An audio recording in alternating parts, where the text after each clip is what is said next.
Dans un laboratoire du Japan Advanced Institute of Science and Technology, JAIST, une équipe de chercheurs, dirigée par le professeur Eijiro Miyako, s'est donné pour mission de trouver de nouvelles façons d'exploiter des microbes intestinaux comme armes thérapeutiques contre le cancer. Alors que la plupart des travaux sur le microbiote se concentrent sur son rôle dans la santé de l'intestin ou sur des approches indirectes comme la modulation globale de la flore, cette équipe a voulu aller plus loin, identifier directement des bactéries capables de combattre des tumeurs. Pour ce faire, les chercheurs ont prospecté les intestins d'amphibiens et de reptiles, des animaux chez lesquels les tumeurs spontanées sont rares, malgré une vie dans des environnements très variés et parfois hostiles. Après avoir isolé 45 souches bactériennes différentes, ils ont testé chacune d'elles pour leurs effets contre des cellules tumorales. 9 souches ont montré des effets antitumoraux intéressants, mais une espèce s'est démarquée de façon spectaculaire, Ewingella americana, une bactérie isolée à l'origine dans l'intestin de rainettes japonaises, Dryophyte japonicus.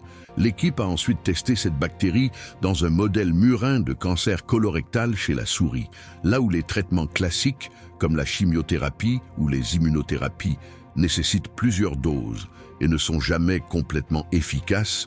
Une unique injection intraveineuse de Ewingella americana a entraîné l'élimination complète des tumeurs dans tous les cas observés. Cette réponse n'était pas seulement immédiate. Les souris traitées ont aussi montré une protection durable contre une nouvelle exposition aux cellules cancéreuses, suggérant que l'administration bactérienne avait déclenché une forme de mémoire immunitaire. Le mécanisme d'action de E. americana, mis en évidence par cette étude, repose sur 2 forces complémentaires. D'une part, sa capacité à se multiplier de façon massive dans l'environnement pauvre en oxygène typique des tumeurs solides, ce qui lui permet de s'y accumuler sélectivement. D'autre part, sa faculté à détruire directement les cellules tumorales tout en activant les défenses immunitaires de l'hôte. Cette approche est radicalement différente de la plupart des stratégies actuelles qui cherchent à stimuler le système immunitaire ou à modifier le microbiote globalement, car elle explore le potentiel d'une seule bactérie comme agent thérapeutique direct. Les résultats de cette étude ouvrent donc une voie entièrement nouvelle dans la lutte contre le cancer, utiliser des microbes naturellement dotés d'aptitudes antitumorales comme outils thérapeutiques.